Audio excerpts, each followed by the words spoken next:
Oke, halo guys. Apa kabar semuanya? Baik-baik, gimana Rey? Ini, kalian kan udah pada apa ya, udah buat rangkuman gitu soal tugas kita kemarin. Jadi kita bakal bahas di sini. Asik gak tuh? Gue share screen Boleh, ya, boleh, boleh. Biar kita Mantap, saling, undang-undang. boleh, biar boleh. saling tahu Siap. juga kan. Nah, udah kelihatan nggak? Kelihatan dong. Oke, kita mulai aja lah ya. Gak usah banyak ini, cincong-cincong. Nah, Jelas. Eh, Mungkin di sini awalnya dulu kayak penjelasan umum. Undang-Undang Nomor 7 SDA tahun 2004 ini mengatur mengenai pengelolaan sumber daya air berdasarkan asas kelestarian, keseimbangan, kemanfaatan umum, keterpaduan, keserasian, keadilan, kemandirian, serta transparansi dan akuntabilitas. Pengelolaan di sini itu meliputi konservasi, pendayagunaan, dan pengendalian daya rusak air, serta meliputi suatu sistem, yaitu perencanaan, pelaksanaan, serta evaluasi. Nah, menurut kalian, kenapa nih si Undang-Undang SDA ini dibatalkan gitu? Dari teman-teman yang lain mungkin. Mungkin dari saya dulu ya. Menurut saya mah undang-undang ini kan undang-undang SDA pertama di Indonesia waktu tahun 2004. Jadi undang-undangnya ini ya ibarat kata masih trial and error gitu. Makanya ternyata setelah dijalanin undang-undangnya perlu ada yang direvisi gitu. Yang lain gimana? Mungkin karena ke- si kebijakannya terlalu apa, ekonomisasi sama privatisasi air gitu. Kan sebenarnya air itu hak semua orang gitu, jadi nggak terbatas gitu. sih gue setuju sih sama Gilang. bahwa SDA ini terlalu dibuat bisnis lah. Mungkin habis ini Gilang mau jelasin ya tentang kenapa gitu ini dibatalkan ya. Nah, jadi eh, Undang-Undang Nomor 7 Tahun 2004 tentang sumber daya air ini dibatalkan oleh Mahkamah Konstitusi karena alasannya yaitu yang paling apa terlihat itu adanya ekonomisasi sama privatisasi air. Nah, terus UU ini juga tidak memenuhi 6 prinsip dasar pembatasan pengelolaan sumber daya air yang dianggap penting oleh MK. Nah, 6 prinsip yang apa tidak dipenuhi oleh undang-undang tersebut. Yang pertama itu ada penggunaan sumber daya air untuk kebutuhan pokok dan pertanian rakyat.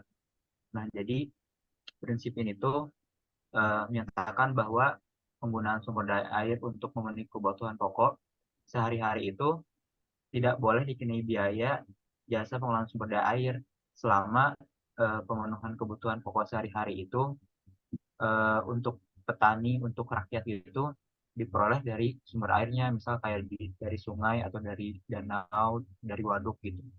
Kemudian prinsip yang kedua itu pembatasan pengelolaan oleh swasta. Nah, jadi konsep hak dalam hak guna air itu harus dibedakan dengan konsep hak dalam pengertian umum dan tidak boleh menjadi objek harga secara ekonomi. Hal tersebut berarti bahwa swasta tidak boleh melakukan pengusahaan atas sumber air atau sumber daya air, tapi hanya dapat melakukan pengusahaan dalam jumlah atau alokasi tertentu sesuai dengan izin yang diberikan oleh negara secara ketat. Kemudian yang ketiga itu tidak ada harga air. Jadi prinsip ini itu menyatakan bahwa air tidak boleh dihargai secara ekonomi. Tidak ada harga air sebagai komponen penghitungan jumlah yang harus dibayar oleh penerima manfaat. Kemudian eh, khususnya ini juga berlaku untuk petani pemangkak air yang digratiskan dari kewajiban membiayai jasa pengelolaan sumber daya air. Kemudian untuk yang keempat itu ada pengakuan hak wilayah masyarakat hukum adat. Jadi prinsip ini tuh mengakui hak wilayah masyarakat hukum adat yang masih hidup di atas sumber daya air. Begitu. Kemudian untuk yang kelima ini ada penguasaan air untuk negara lain. Jadi pemerintah itu hanya dapat memberikan izin penguasaan air untuk negara lain jika penyediaan air untuk berbagai kebutuhan sendiri sudah terpenuhi, termasuk kebutuhan pokok, kemudian ada sanitasi, pertanian, industri, dan lain-lain. Dan yang terakhir ini ada hak penguasaan negara atas air. Prinsip ini yaitu USDA itu harus memastikan bahwa negara masih memegang kendali dalam melaksanakan tindakan pengurusan, pengaturan, pengelolaan, dan pengawasan sumber daya air. Nah, karena USDA ini dinilai tidak memenuhi karena prinsip tersebut, maka ada pertimbangan untuk dibatalkan. Menurut teman-teman gimana? Kalau saya sih melihat tentang pembatalan hilang, mungkin pendapat pribadi ya, mungkin dari yang poin ke-6 nih, penguasaan negara atas air itu mungkin dibatalkan karena mungkin amanat konstitusinya itu belum dapat berjalan semestinya gitu. Jadi banyaknya penyelewengan dari yang punya peranan di dalamnya gitu. Kalau dari yang lain mungkin? Kalau dari saya sih ya bagus sih sebenarnya dari MK, berarti dia udah ninjau keberjalanan UU selama sebelum dibatalkan itu, dan ternyata UU yang dibuat itu keberjalanannya tidak sesuai dengan kesejahteraan masyarakat gitu, tidak menunjang kemasyarakatan, di mana UU itu kan seharusnya rakyat oriented gitu. Itu sih. Kalau gimana menurut Renaldi gimana? Ya sih, ini UU 24 tuh 2000, UU nomor 7 dari tahun 2004 ini menurut saya sih terlalu berpihak ke swasta ya. Jadi kalau dibatalkan wajar gitu. Soalnya kan air itu milik rakyat juga, milik negara gitu. Masa dikuasai oleh swasta gitu. Inilah kenapa ada UU penggantinya. Nih, ada apa SDA Wah, Undang-Undang SDA penggantinya? Itu ada Undang SDA nomor 17 tahun 2019. Ini tuh menggantikan undang-undang yang tadi. Eh, ini yang beberapa poin penting yang diatur dalam UU SDA nomor 17 tahun 2019. Yang pertama, pengelolaan sumber daya air. Undang-undang ini mengatur prinsip-prinsip pengolahan sumber daya air yang berkelanjutan dan berwawasan lingkungan. Ini tuh mencakup perlindungan, pelestarian, dan penggunaan sumber daya air yang berkesinambungan. Yang kedua ada izin penggunaan air.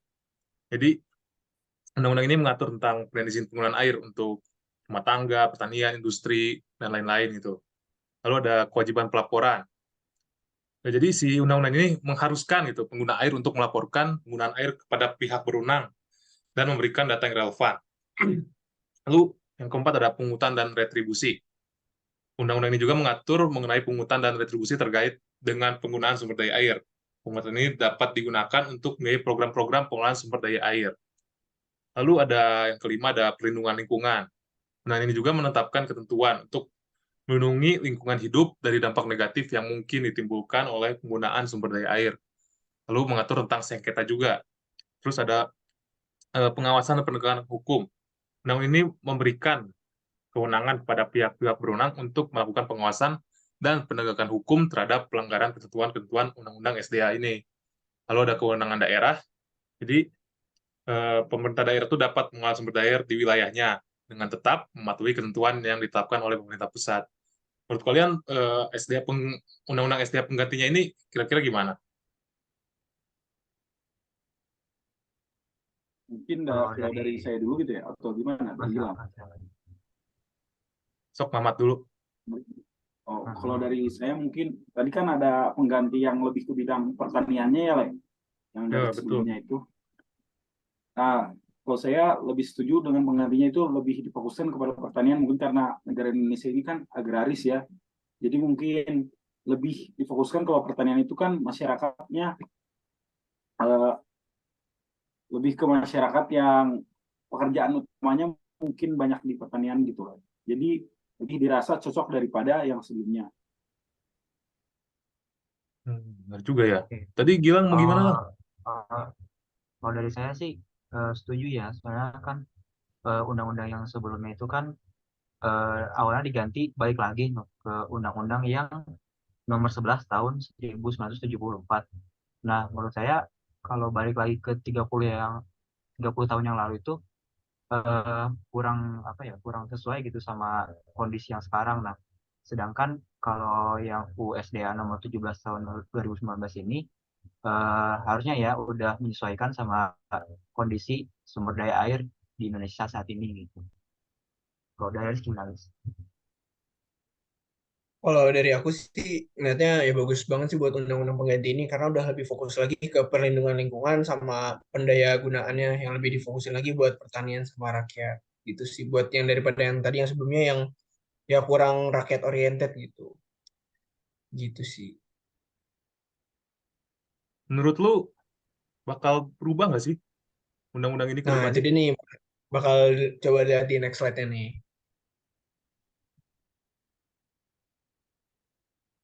Nah, dalam waktu 25 tahun ke depan, gimana sih UU-nya itu bakal perlu diubah apa enggak?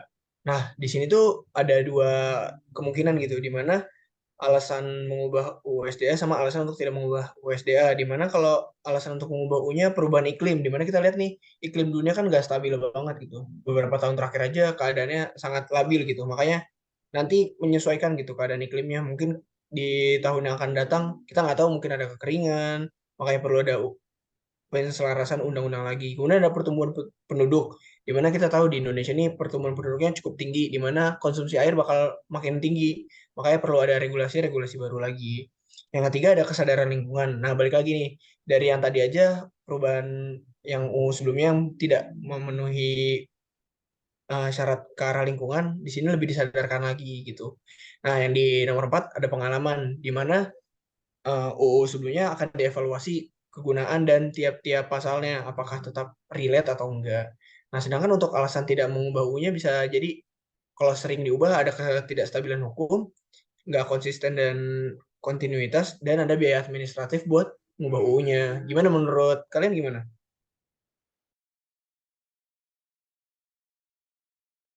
Kalau menurut gua sih diubah atau tidak diubahnya tergantung masa depan ya. Bisa aja undang-undang sekarang masih relate-relate aja gitu. Dan tapi menurut gua lebih condong ke pasti diubah sih nanti. Tadi benar-benar banget perubahan iklim sama penduduk Indonesia tuh cepet banget itu meningkatnya.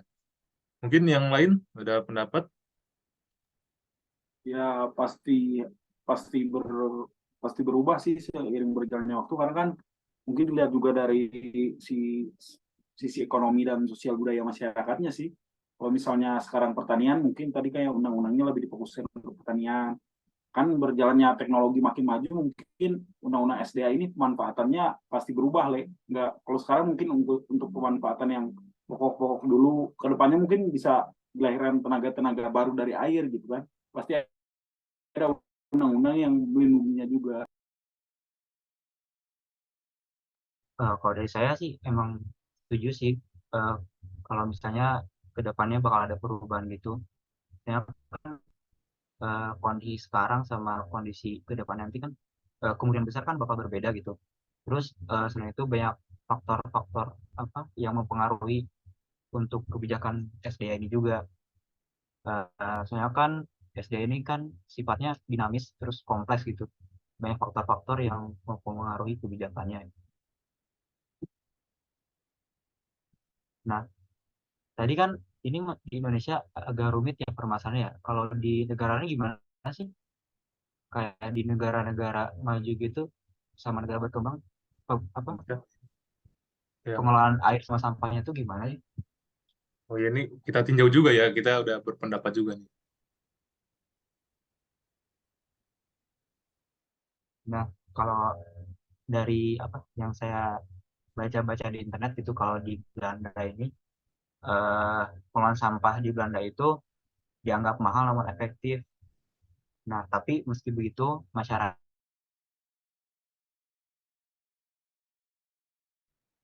Belanda bersedia mengikuti peraturan perundang-undangan. Nah, jadi di Belanda itu jadi tiap rumah itu ada diwajibkan untuk memilah dan memilih sampahnya sesuai kategorinya. Jadi dan di Belanda itu ada dipungut semacam biaya gitu untuk mengelola sampahnya. Jadi setiap berapa hari sekali nanti ada yang ngambil gitu di depan rumahnya. Dan semua itu diseragamkan tempatnya biar gampang lah. Kemudian eh, pemerintah juga sudah mengadopsi teknologi Belanda untuk mengatasi sampah plastik di sungai.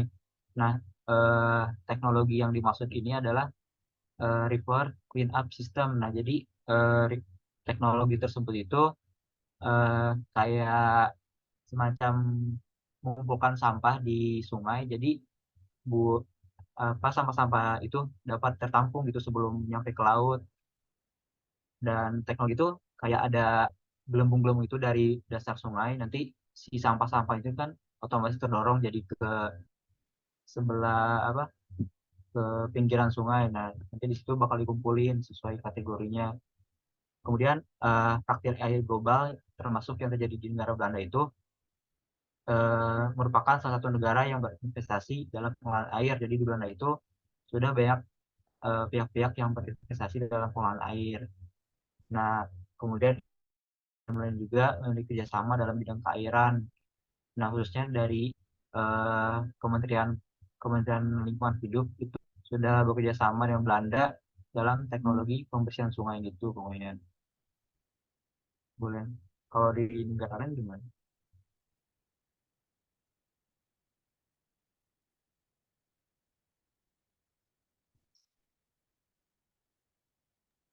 Sebelumnya nih Lang, kita punya, aku mungkin bisa mau berpendapat Oh dulu iya. ya sama Belanda ini. Mungkin Belanda bisa, walaupun mahal, rakyatnya tetap, apa, istilahnya cinta lingkungan gitu. Jadi mau berapapun bayar gitu untuk lingkungan yang lebih bersih. Mungkin yang lain gimana? Kalau menurut saya sih buat yang apa yang diterapin di Belanda ke Indonesia nih perlu dimulai dari membangun kesadarannya gitu. Mungkin masyarakat Belanda sudah mulai sadar akan pentingnya mengolah sampah ini. Kalau di Indonesia kan kita tahu sendiri masih belum banyak yang sadar gitu. Kalau menurut saya sih hampir sama kayak kali saya tingkat kesadarannya mungkin kalau dinilai mahal atau murahnya mungkin kan itu relatif dari si kondisi masyarakatnya ya. Kalau mahal juga tapi bisa menciptakan apa kebijakan yang baik kan apa salahnya gitu kan. Selanjutnya mungkin ada contoh isu-isu yang di negara selanjutnya itu daerah mana ya yang akan disampaikan oleh teman kita juga. Nah, Jepang nih, Jepang. Kalau Jepang Nah, ya. berikutnya dari Jepang nih. Nah, kalau Jepang ini keadaan sampahnya itu dia penghasil sampahnya tinggi. Kenapa sih bisa kayak gitu? Karena tingkat konsumsi Jepang tuh tinggi banget gitu buat masalah-masalah sampah-sampah. Kalau kita tahu gitu di internet kan banyak atau di dunia kita lihat nih kalau Jepang tuh di mana-mana ada vending machine gitu kan. Di mana itu kan pasti banyak sampah-sampahnya. Nah, buat pengelolaan sampah ini jadi isu banget gitu walaupun Jepang negara yang maju akan teknologi tapi konsumsi sampahnya itu tinggi banget gitu. Berikutnya ada pemilihan sampah yang ketat. Nah, di sini Jepang itu punya sistem pemilihan sampah yang ketat sama kayak di Belanda tadi, di mana dia itu sampah langsung dipisahin per kategori, ada yang organik, kertas, plastik dan lainnya. Nah, berikutnya lagi buat di Jepang ini kan karena daerah rawan gempa, yang jadi isu adalah ancaman bencana alam gitu. Contohnya dari Jepang sering mengalami bencana alam seperti gempa bumi, tsunami, dan banjir. Oleh karena itu, infrastruktur pengolahan air dan sampahnya itu kadang ikut hancur gitu. Jadi setelah terkena bencana itu hancur dan setelah bencana itu kan perlu pembangunan infrastruktur lagi dan itu makan waktu. Di Jepang sih permasalahannya kayak gitu. Nah, kalau di Indonesia sendiri kan sampahnya tinggi, cuman pemilihan sampahnya nggak ketat. Terus buat ancaman bencana alam ya di Indonesia nggak separah di Jepang sih kalau menurut aku. Yang lain gimana? Oh, kalau dari aku ya Lis mungkin eh, dari yang sampah ini mungkin yang paling sering saya lihat mungkin dari tingkat kesadarannya juga dari Piala Dunia kemarin aja waktu sepak bola gitu. Penonton-penonton Jepang itu membersihin sampah gitu kan. Makanya kita pasti percayalah dengan bahwa pemilahan sampahnya yang ketat gitu dan dengan pemilihan sampah yang ketat juga si masyarakatnya juga nurut gitu. Berbedanya dengan mungkin kondisi masyarakat di kita di Indonesia, walaupun regulasinya udah tetap dinaikin, mungkin dikasih sanksi juga mungkin ya karena mungkin bertahap lah gitu. Beda beda tingkat ininya gitu, kesadarannya. Dari pemilahannya mungkin yang bisa sangat ditiru sih pemilahannya jadi sampah tuh nggak dicampur adukan mungkin di part berdasarkan ininya lah gitu.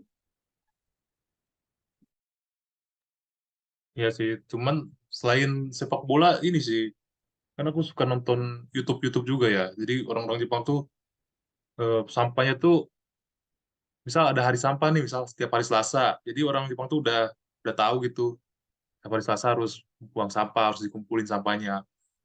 Jadi itu mungkin bisa ditiru ya di Indonesia ya. Orang-orang dikasih tahu kapan bisa buang sampah. Jadi sebelum dibuang juga dipilah juga gitu kan. yang kertas yang mana, yang bekas makanan mana. Itu sih, harusnya bisa ditiru sama Indo. Iya Mungkin sih, Gilang jadi gimana?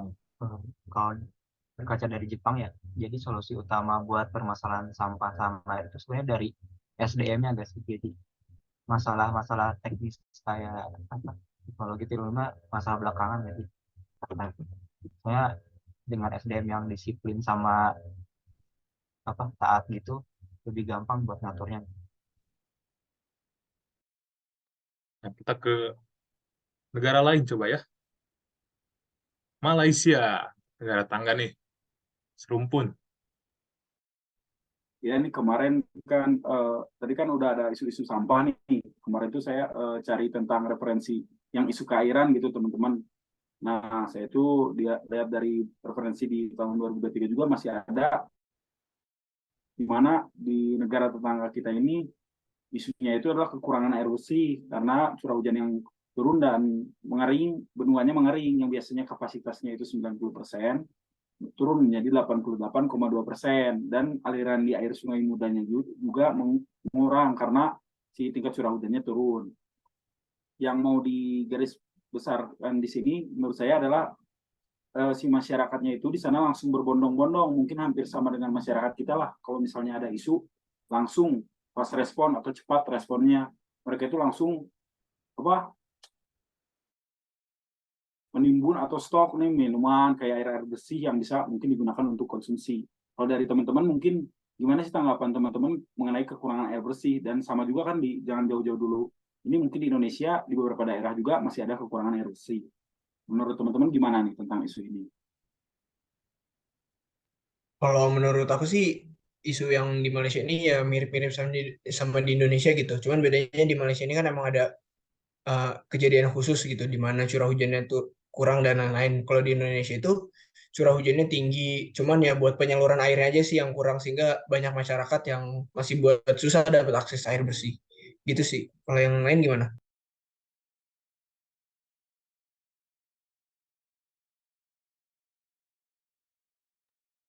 Oke, mungkin Malaysia nih mirip-mirip ya, tetangga nih memang mirip sama kita. Kalau ada apa dikit, isu dikit, langsung panik gitu. Mungkin kita bisa berkaca gitu dari Malaysia untuk lebih baik lagi gitu, tidak panik buying dan bisa menjaga tersediaan airnya sendiri. Mungkin Gilang gimana lah? Iya sih mirip-mirip soalnya kan apa karakter juga gak beda jauh lah sama Indonesia gitu. Mungkin di Malaysia mungkin ini ya karena eh, lahannya mungkin terbatas ya buat apa bikin bendungan ini jadi agak kurang gitu dalam pengelolaan sumber daya. Oke, mungkin ini aku negara terakhir ya, ada Singapura, tangga kita juga. Nah, kita balik lagi nih ke sampah.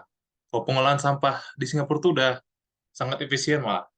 Malahan ada pembangkit listrik tenaga sampah. Bayangin bro, pembangkit listrik tenaga sampah. Kurang advance apa lagi.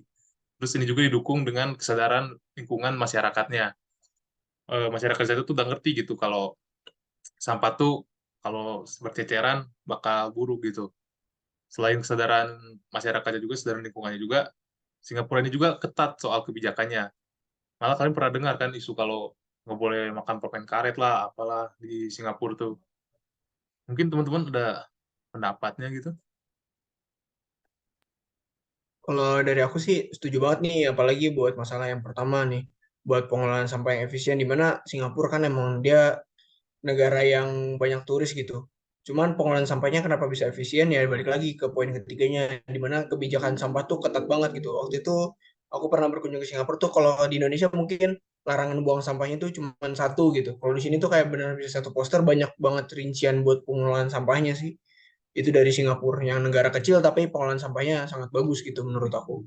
Yang lain gimana? Mungkin sambil bertanya juga ke Kalis, ini pernah ke Singapura ya Lis tadi ya? Ya ya gimana tuh? Mau tahu yang kalau di Indonesia itu kan banyak ya Lis, kayak misalnya kita jalan ke luar tuh buanglah sampah pada tempatnya gitu. Kalau di sana tuh ngenotis nggak sih Lis kayak ngasih tahu masyarakatnya sih? Atau cuman udah kesadarannya tuh udah levelnya beda gitu? Atau Oh, kayak kalau gimana? di Kalau di sana tuh jadi gini Mat, kalau buang sampah sembarangan itu dia fokusnya kepada pendendaan gitu. Jadi secara umum masyarakat tahu kalau buang sampah sembarangan dan ada yang lihat gitu, misalnya polisi atau petugas negara ya pasti kena denda gitu. Makanya masyarakatnya tuh kayak kalau ada sampah plastik nih, misal kayak kita beli bungkus makanan kecil, kita tuh nggak bakal bawa sampah sembarangan, tapi banyak yang dikantongin atau bawa kantong plastik sendiri nanti dibuang ketika ada tong sampah gitu, Mat. Oh ya, makanya kebijakannya di sini Ale Renaldi menuliskan kebijakannya Iya. ketat. Oh ya, oke oke. Lanjut yang lain. Iya sih, mungkin kan Singapura kan negara kecil gitu, warganya juga dikit, jadi harusnya lebih gampang sih buat ngatur-ngatur orang-orangnya gitu. Dibandingkan Indonesia kan populasinya banyak, terus padat banget, jadi agak susah gitu buat mengatur regulasi tentang sampah ini.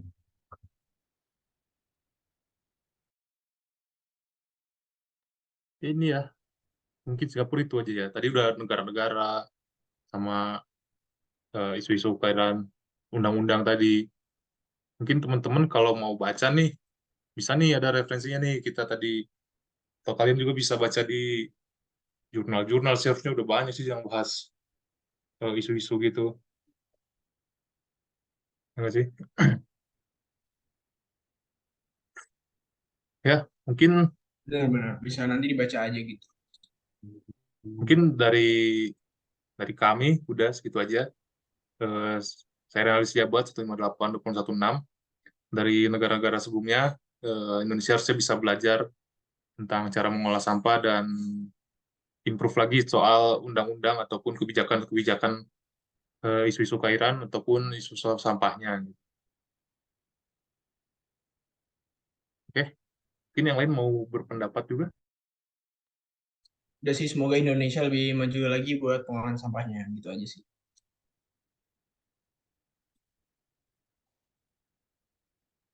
Eh, dan semoga juga kita karena belajar di kelas Pak Agung ya, mati indahnya perjuangan, semoga perjuangan kita tidak sia-sia dalam mungkin ya belajar dulu mengenai pengolahan sampah, semoga ke depannya bisa lebih baik lagi lah. Setuju sih, harapannya Indonesia bisa apa, berkaca dari negara-negara yang sudah mengelola sampah dan airnya secara baik itu diambil yang baiknya aja.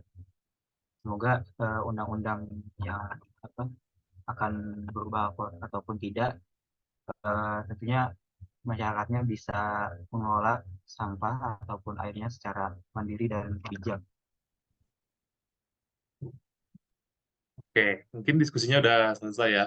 Sebelum diskusi, mari kita gaungkan jargon PSDAB kita. Gas, Silahkan gas. Ketua. Oke, aku yang mimin ya. Selamat menikmati. Enggaknya, Mas. Indahnya Perjuangan. perjuangan. Oke, mantap. Makasih guys, udah sempetin waktunya ya. Mungkin kita udahin ya. Dadah. Sama-sama, Re.